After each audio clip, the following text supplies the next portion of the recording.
Ucap syukur Bapa di surga buat pagi hari ini. Terima kasih Engkau sudah memberkati kami, menyertai kami. Kasih setiamu tidak pernah berakhir atas kehidupan kami. Janji-janjimu ya dan amin atas kehidupan kami. Kami mengucap syukur memiliki Allah seperti Engkau yang sangat sabar atas kehidupan kami. Hari ini kami sungguh-sungguh Tuhan, haus dan lapar akan Engkau, merindukan hikmat yang daripadamu untuk kami boleh mengenal Engkau lebih lagi. Dan ajari setiap kami Tuhan, remukkan kesombongan kami, remukkan kekerasan hati kami, hancurkan Tuhan. Supaya kami mengerti apa yang menjadi agendamu di dalam kehidupan kami. Ajari kami Roh Kudus, berbicara kepada kami masing-masing, ambil alih ruangan ini, ambil alih internet di rumah kami masing-masing, dan biarlah semuanya berjalan lancar sampai dengan ibadah selesai. Kuasa Roh Kudus bekerja, dan kami mengikat setiap kuasa kegelapan yang hendak mengganggu ibadah ini di dalam nama Tuhan Yesus. Haleluya. Amin. Amin. Silakan Amin. duduk. Silakan duduk. Shalom semuanya. Hari ini banyak yang sakit. Tidak apa-apa ya. Tapi biar pelajaran hari ini menjadi perenungan. Perenungan apa? Karena selama ini kita lagi belajar tentang pikiran, ya, tentang pikiran. Kita memiliki pikiran. Ini mumpung mumpung ada kasusnya ya, supaya apa? Apa yang saya sampaikan itu nyantol di pikiranmu ya. Kalau ada wabah, kalau ada virus, kalau ada katakanlah apa ya, semua sakit flu, ya, itu kan virus, itu kan wabah seperti wabah. Pikiran kita berkata apa? Bentar lagi aku ketularan nih, gara-gara orang ini, gara-gara mereka flu, pasti nanti sebentar lagi aku ketularan, betul enggak? Pikiran kita kan ngomong begitu ya. Itu karena sudah terbentuk dan kita mengiyakan itu gitu loh. Dulu saya juga begitu. Jadi kalau ada orang yang sakit flu gitu, saya berpikir, aduh ini mesti sebentar lagi aku flu di sini. Ya, hari ini kan kita masih belajar tentang pikiran ya. Kuasa pikiran, kuasa imajinasi dan perkataan. Nah, saya mau kita sebagai anak-anak Allah, kamu mengerti bahwa jati dirimu sebagai ciptaan baru, sebagai manusia baru itu keren banget ya. Engkau sebagai anak Allah, engkau sebagai bait Allah, engkau sebagai mempelai Kristus, terus tunangan Kristus, terus kemudian sahabat Allah. Itu keren sekali. Kamu, saya dan kita semuanya ini adalah tubuhnya. Dia adalah kepalanya. Yesus adalah kepalanya. Kepalanya itu sudah mengalahkan iblis, dosa dan maut. Sakit penyakit sudah dikalahkan di atas kayu salib. Dosa sudah dikalahkan di atas kayu salib. Kutuk sudah dikalahkan. Penderitaan sudah dikalahkan. Kalau kepalamu Kristus. Apa tuh kepalamu Kristus? Firman. Amin. Sesimpel itu. Jadi jangan bikin hidupmu tuh semerawut gitu loh. Jangan bikin susah hidupmu sendiri dengan pikiran-pikiran yang itu sebetulnya itulah yang membelenggu hidupmu selama ini. Ya, sekali lagi, mumpung ada kasusnya. Setiap kali ada orang kena flu, kita berpikir bahwa sebentar lagi aku kena flu. Itu pikiran, itu cetakan dunia. Firman Tuhan berkata, tadi Pak Yohanes sudah menyampaikan ya, Amsal 4 ayat 20 sampai 22 keren banget. Hai anakku, perhatikanlah perkataanku, arahkanlah telingamu pada ucapanku, ya. Janganlah semuanya itu menjauh dari matamu, simpanlah itu dalam lubuk hatimu, karena itulah yang menjadikan kehidupan bagi mereka yang mendapatkannya dan kesembuhan bagi seluruh tubuh mereka. Saya dengar ayat ini tuh melonjak kegirangan. Dan apa yang kau sampaikan tentang perumpamaan, tentang cerita Yesus menyembuhkan orang kusta dan tidak kena kusta gitu kan ya. Itu keren banget. Buat saya ini nyantol di sini. Nah, saya akan mempermudah kalian memahami firman ini ya. Coba buka di Yakobus 1 ayat 22 sampai dengan 25 ini mungkin kemarin sudah saya sampaikan, tapi saya mau mengulang lagi untuk mengingatkan kepada kalian. Ya, Yakobus 1, 22 sampai 25. Silakan dibacakan. Yakobus 1 1. ayat 22 sampai 25. Tetapi hendaklah kamu menjadi pelaku firman dan bukan hanya pendengar saja. Sebab jika tidak demikian, kamu menipu diri sendiri. Sebab jika seorang hanya mendengar firman saja dan tidak melakukannya, ia adalah seumpama seorang yang sedang mengamat-amati mukanya yang sebenarnya di depan cermin. Baru saja ia memandang dirinya, ia sudah pergi, atau ia segera lupa bagaimana rupanya. Tetapi barang siapa meneliti hukum yang sempurna, yaitu hukum yang memerdekakan orang, dan ia bertekun di dalamnya, jadi bukan hanya mendengar untuk melupakannya, tetapi sungguh-sungguh melakukannya. Ia akan berbahagia oleh perbuatannya. Amin. Siapa orang yang berbahagia? Orang yang melakukan firman. Dia mendengar firman dan melakukan. Dialah orang yang paling berbahagia di dunia ini. Amin. Jadi bukan karena duitnya banyak, bukan karena rumahnya mewah, bukan karena mobil mewah, tetapi orang yang berbahagia adalah orang yang mendengar firman dan melakukannya. Saya adalah orang yang paling berbahagia di dunia ini. Karena saya mencoba untuk terus menjadi pelaku firman. Ya, Amin. dan apapun masalah itu tidak membuat saya gentar. Karena apa? Kebahagiaan itu sudah ditaruh Tuhan di dalam diri saya. Karena firman berkata, berbahagialah orang yang melakukan firman. Nah, sekarang gini. Tadi disampaikan bahwa kamu bisa melihat fisikmu lewat cermin, ya. Kamu bercermin, kamu bisa ngelihat kondisi rambutmu, ada ubannya enggak, gitu kan ya. Ada kotorannya enggak, gitu ya. Ada nasi sedikit enggak di dekat bibirmu kan, gitu ya. Lewat cermin yang kamu pakai. Setelah kamu pergi atau kamu meninggalkan cermin itu masih ada di situ, bukan? Betul ya? Kamu udah pergi nih dengan macam-macam kegiatan, tapi cermin itu masih ada di situ loh. Ya. Cermin yang ada di kamarmu itu masih ada di situ dan dia tetap seperti itu dan dia fungsinya cuma memantulkan eh, memantulkan apa ya bayangan dari dirimu. Itu fungsinya cermin. Dan Tuhan memberikan kepada kita pemahaman bahwa firman itu firman Tuhan itu seperti cermin, tapi cermin rohani yang bisa memberitahukan kepadamu kondisi rohani. Maksudnya bagaimana? Tadi dibilang begini, orang yang berbahagia itu orang yang mendengar firman tapi juga melakukannya. Terus kamu ngaca nih dengan firman tadi. Kan saya bilang ya, firman itu kan cermin rohani yang bisa ngelihat kondisi rohanimu, ya kan? Ah, kamu membaca ini, orang yang berbahagia adalah orang yang mendengar firman dan melakukannya. Setuju ya? Terus kamu berkata gini, katanya Bu Ana tadi, firman adalah cermin rohani. Nah, sekarang aku ini dalam kondisi tidak berbahagia. Aku sedang kalut, aku sedang depresi, aku sedang kacau. Kenapa begitu? Jawabannya sudah gampang. So, pasti kamu bukan pelaku firman. Ada bagian dari firman yang kamu langgar, sehingga engkau merasa tidak ada damai sejahtera. Mungkin pikiranmu sedang memikirkan hal yang sia-sia. Mungkin pikiranmu sedang memikirkan kesusahan yang Tuhan berkata, kesusahan sehari cukuplah untuk sehari. Tapi kamu memikirkan kesusahan 7 hari ke depan, 1 bulan ke depan, 5 tahun ke depan sudah kamu pikir hari ini. Saya dipahami? Amin, Bu. Itu yang membuat kamu tidak berbahagia.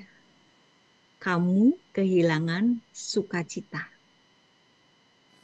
Ya kan? Lah itu kan hidupmu yang kamu bikin ruwet sendiri.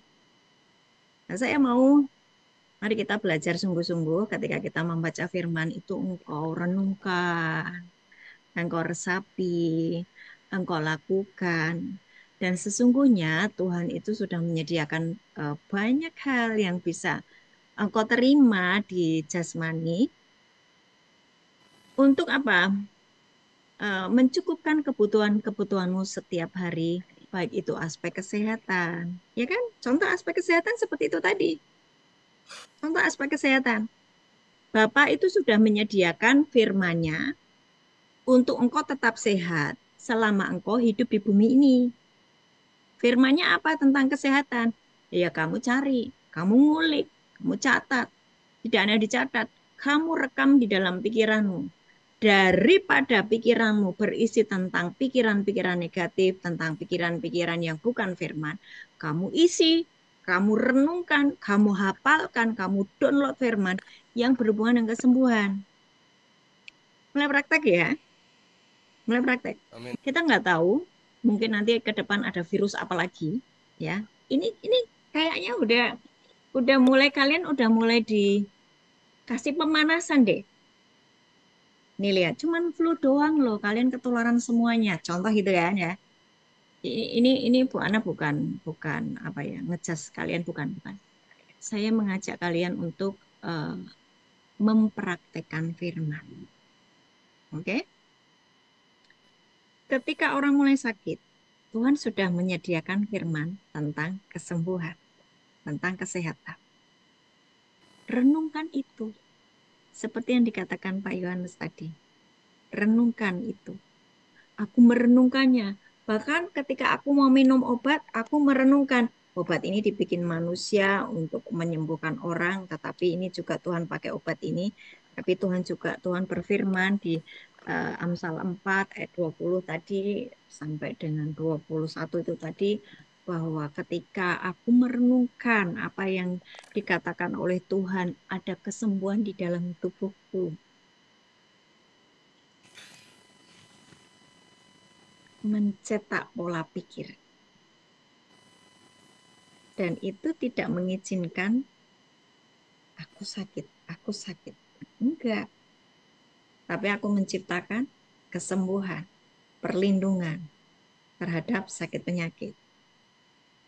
Gitu ya. Amin, Bu. Eh,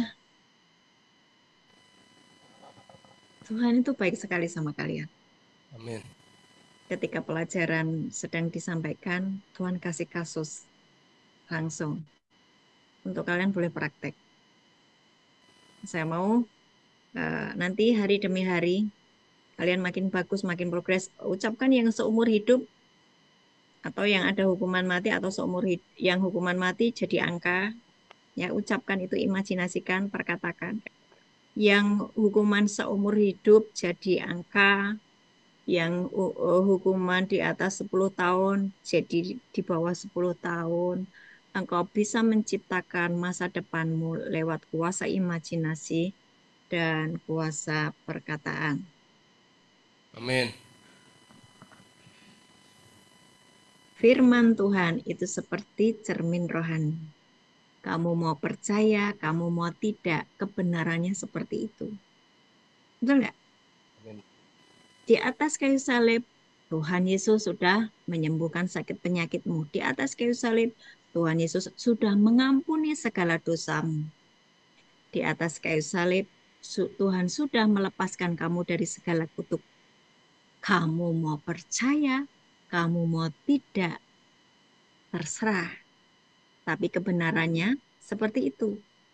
Amin. Berarti rugi dong yang tidak percaya. Ya. Dan memilih berpikir-pikir sendiri atau merenungkan apa kata dunia atau apa kata banyak orang, dan itu bukan firman. Nah, itu rugi. Ya, saya sedang mengajar kalian masuk di dalam dimensi dunianya Tuhan, yang mana sejak kamu masih hidup di dunia ini kamu bisa menikmati semua yang Papa sudah sediakan atas kehidupanmu dengan menjagai pikiran, menjagai hatimu tetap bersih. Supaya apa? Engkau terus terhubung dengan Tuhan. Waktu engkau terhubung dengan Tuhan, ada begitu banyak keuntungan yang akan engkau dapatkan. Amin. Kesenangan dunia, kenikmatan dunia, kemewahan yang dunia berikan tidak sebanding dengan apa yang kerajaan surga berikan. Amin. Ya, Dan kalian di tempat ini sudah belajar banyak. Dunia yang tawarkan itu ternyata kebahagiaannya semu. Saya mendapatkan kebahagiaan yang sejati ketika saya mengerti firman. Firman itu memerdekakan hidup saya dan membuat hari demi hari kebahagiaan ada di dalam hidup saya. Amin ya. Satu satu yang saya mau sampaikan kepada kalian semuanya di eh, akhir tahun 2024 ini, pesan Tuhan yang sangat keras buat saya dan mau saya sampaikan kepada kalian semuanya. Ya, ini pesannya keras banget. Kalian hari ini, saya dan kita semuanya yang sudah mulai bisa memahami firman dan kita mulai mengalami yang namanya progres hari lepas hari. Mulai mengalami yang namanya mujizat hari lepas hari. Kemudahan-kemudahan, perkenanan, keajaiban setiap hari. Engkau akan mengalami yang namanya kehidupan yang limpah. Ya, limpah. Rasa sakitmu tiba-tiba hilang. Vonis dokter tiba-tiba enggak ada itu, enggak ada cancer gitu ya. Dompetmu yang kosong tiba-tiba berisi banyak dan tidak perlu yang namanya kamu eh, menangis bercucuran air mata hanya karena nggak punya uang. Karena kamu sudah menemukan dunianya Tuhan, sudah masuk ke dalam dunianya Tuhan. Jangan lupa dari mana kamu diambil. Jangan lupa ketika hidupmu sudah mulai enak, kamu jangan pernah balik lagi kepada manusia lama.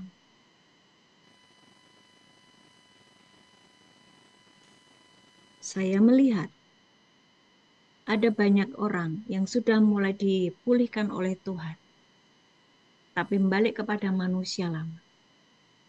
Waktu dia menyadari bahwa dia salah dan dia bertobat untuk bangkit lagi, sulit, sulit. Dan Tuhan akan mengizinkan yang namanya engkau diremukkan sekali lagi. Sampai engkau tidak bisa bangkit, bangun, dan dibawa pulang. Kenapa? Karena Tuhan tidak ingin kehilangan kamu. Amin. Tapi jangan bilang gini loh, enakan pulang Bu, selesai masalah saya. Keliru. Ada banyak mimpi Tuhan yang belum kau kerjakan. Sampai di rumah Papa nanti kamu akan kecewa. Kok aku nggak punya rumah, kok yang lainnya punya rumah, kok yang lainnya dapat mahkota, kok yang lainnya. Dan itu sebuah penyesalan yang kekal ya meskipun kamu selamat. Karena kamu percaya Yesus dan bertobat.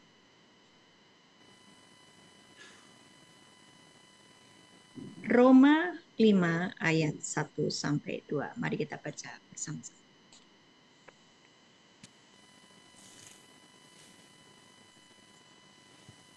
Roma 5 ayat 1 sampai 2. Sebab itu kita yang dibenarkan karena iman, kita hidup dalam damai sejahtera dengan Allah oleh karena Tuhan kita Yesus Kristus. Oleh Dia kita juga beroleh jalan masuk oleh iman kepada kasih karunia ini. Di dalam kasih karunia ini kita berdiri dan kita bermegah dalam pengharapan akan menerima kemuliaan Allah. Amin. Ini ayat ini bagi yang belum paham nggak? Ya, bagi yang belum pernah mengikuti di KKS ya, kan sulit. Maksudnya apa? Tapi karena kita belajar di KKS ya, bahwa eh, pelajaran penting dalam diri kita adalah terkoneksi dengan Tuhan. Amin. Benar kan? Betul ya? KKS selalu mengajarkan apa? Terkoneksi atau terhubung dengan Bapa di surga. Apa yang membuat kamu tidak terhubung? Dosamu. Kemudian hari-hari ini kita belajar pikiranmu yang sia-sia.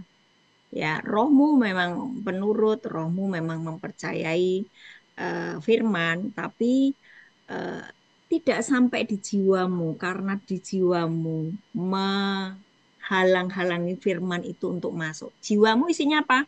Pikiranmu, perasaanmu, keinginanmu, emosimu. Itu memblokir firman untuk memerdekakan jiwamu sehingga engkau tidak mempercayai firman. Nah, hari ini eh, sebagai bekal di tahun 2025, saya nasihatkan sekali lagi kepada semua yang ikut Zoom hari ini maupun di gereja ujung bumi. Berisi pikiranmu, berisi hatimu, hati-hati dengan ucapanmu, karena engkau bisa menentukan masa depanmu lewat pikiranmu, lewat mulutmu, lewat hatimu yang bersih.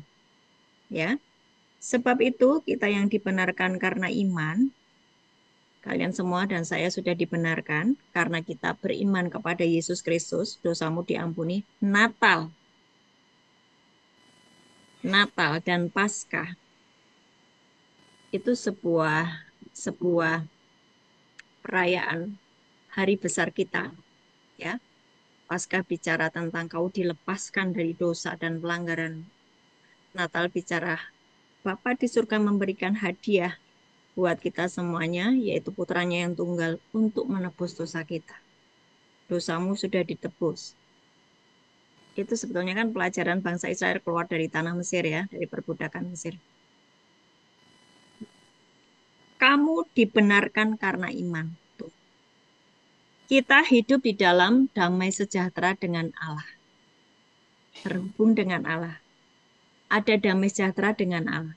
Tidak bermusuhan dengan Allah. Apa yang membuat engkau bermusuhan dengan Allah? Dosamu. Pikiranmu. Hatimu yang kotor. Ya. Kita hidup di dalam damai sejahtera dengan Allah oleh karena Tuhan kita Yesus Kristus. Oleh Dia kita juga beroleh jalan masuk oleh iman kepada kasih karunia ini. Di dalam kasih karunia ini kita berdiri dan kita bermegah di dalam pengharapan akan menerima kemuliaan Allah. Apa itu kemuliaan Allah? Segala sesuatu yang dipunyai Allah, kita akan mendapatkannya. Amin. Karena kita terus menjagai damai sejahtera dengan Allah. Apa itu? Terhubung dengan Allah, terhubung dengan Bapa di surga, meresponi apa yang Yesus sudah kerjakan, kelahirannya di bumi, kemudian kematiannya di atas kayu salib. Engkau responi itu baik-baik, menjadi eh, apa ya, rem di dalam hidupmu. Ketika kamu pengen melakukan sesuatu yang melanggar firman, tiba-tiba engkau mengingat kelahiran Yesus, kematian Yesus di atas kayu salib. Untuk saya yang sangat mengasihi saya, sangat mengasihi saya, supaya saya tidak lagi dibelenggu oleh perbudakan dosa, supaya saya mengalami kemuliaan Tuhan. Amin. Apa itu? Semua yang Tuhan sudah punya, Tuhan punya semuanya itu menjadi bagian kita. Bab kita anaknya. Kesehatan, kesejahteraan, kelimpahan, menjadi orang-orang yang berpengaruh, mempengaruhi orang, banyak orang, menjadi terang, menjadi garam. Kalau kita datang, orang itu senang. Amin. Ini bukan orang biasa. Kalau dia datang, aku rasanya damai, aku rasanya senang. Dia membawa realita Tuhan, aku merasakannya. Sampai engkau mengalami seperti itu. Kemuliaan Tuhan itu ada padamu. Sehingga orang akan melihat dia ada yang berbeda di dalam dirinya. Karena apa? Tadi loh, menjagai pikirannya, menjagai hatinya tetap bersih, supaya terus terkoneksi dengan Bapa di surga. Amin. Itu kan dari pikiranmu yang terus didisiplinkan setiap hari, ya. Memang sulit, awal-awalnya memang sulit. Karena pikiran-pikiran negatif itu bisa berdatangan berseliweran. Tetapi ketika engkau mau mendisiplinkan pikiranmu dengan firman, engkau bisa menciptakan masa depan. Amin. Itu saja yang bisa saya sampaikan di akhir tahun ini. Ini khotbah saya yang terakhir di bulan Desember ya, tahun 2024. Kita akan ketemu nanti bulan Januari. Saya akan onsite di situ ya. Amin. Ya, tanggal 18, kalau nggak salah ya, hari Sabtu. Tunggu kita. Kita akan datang mengunjungi kalian onsite. Dan kalian adalah anak-anak saya. Kalian adalah keluarga saya, keluarga kerajaan surga, keluarga milik Bapa di surga. Tetap semangat, jagai hubunganmu dengan Bapa di surga, jagai pikiranmu tetap bersih, jagai hatimu tetap bersih.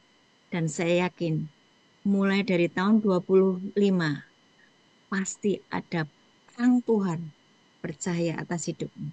Ada perubahan nasib atas hidupmu ketika pikiranmu sudah dimerdekakan oleh firman. Tuhan Yesus memberkati. Undang berdiri, yuk semuanya berdiri. Kami mengucap syukur Bapa di surga buat kebenaran firman-Mu hari ini. Terima kasih Tuhan, Kau masih memberikan kesempatan kepada kami untuk kami membaharui cara berpikir kami. Untuk kami menjagai hati kami tetap bersih, menjagai hati kami dengan segala kewaspadaan, karena dari situlah terpancar kehidupan. Engkau yang berfirman bahwa hati-hatilah dengan pikiranmu, karena pikiranmu mengendalikan hidupmu. Hari ini kami bertobat sungguh-sungguh terhadap pikiran-pikiran yang sia-sia, terhadap hati yang degil, hati yang keras. Tuhan, kami bertobat sungguh-sungguh, dan biarlah hari ini Tuhan, Engkau menciptakan ulang kami, Engkau menghembuskan nafas-Mu atas kehidupan kami. Engkau memaksa kami untuk masuk di dalam dunia-Mu. Paksa kami, seret kami Tuhan, kedagingan kami hancurkan Tuhan. Dan supaya kami Tuhan mengalami kemuliaan-Mu. Apapun yang sudah Engkau sediakan atas kehidupan kami, kami boleh terima semua. Dan di akhir ujung tahun 2024 ini Tuhan, hikmat-Mu terus membuat kami makin kenal Engkau. Urapi pikiran kami, penuhi kami dengan roh-Mu, penuhi kami dengan api-Mu. Kekudusan-Mu Tuhan melingkupi hati dan pikiran kami. Dan kebenaran-Mu memerdekakan hidup kami. Angkat tangan-Mu, terima berkat. Tuhan memberkati-Mu dan melindungi-Mu. Tuhan menyinari engkau dengan wajah-Nya dan memberi engkau kasih karunia. Tuhan menghadapkan wajah-Nya kepadamu dan memberi engkau damai sejahtera. Amin.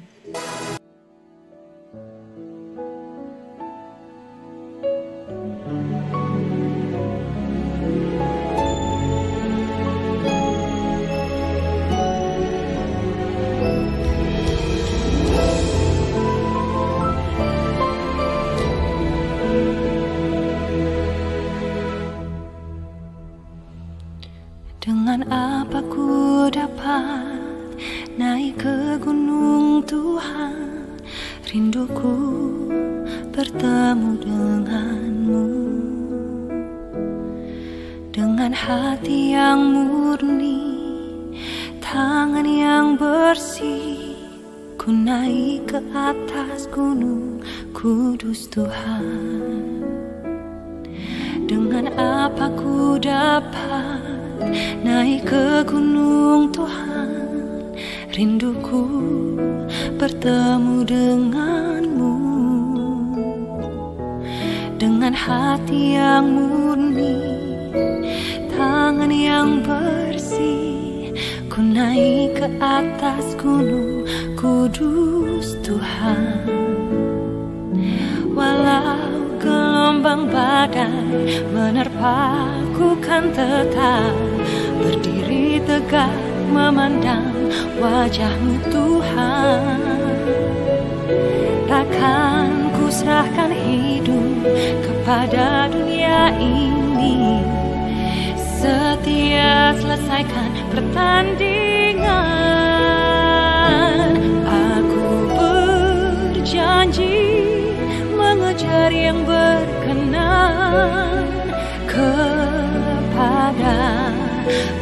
Bapa.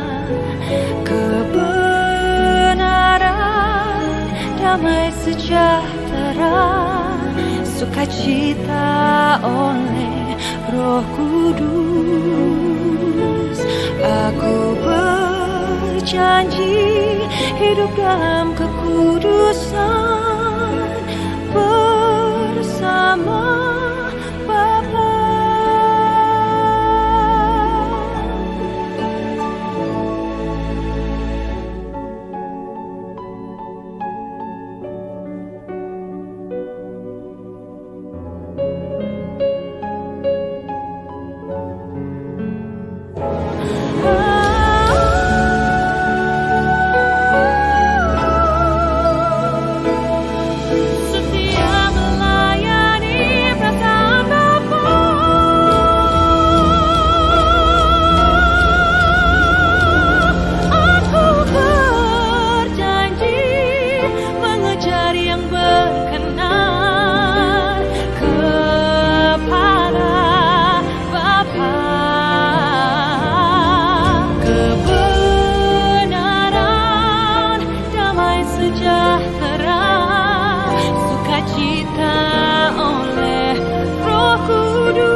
Setia melayani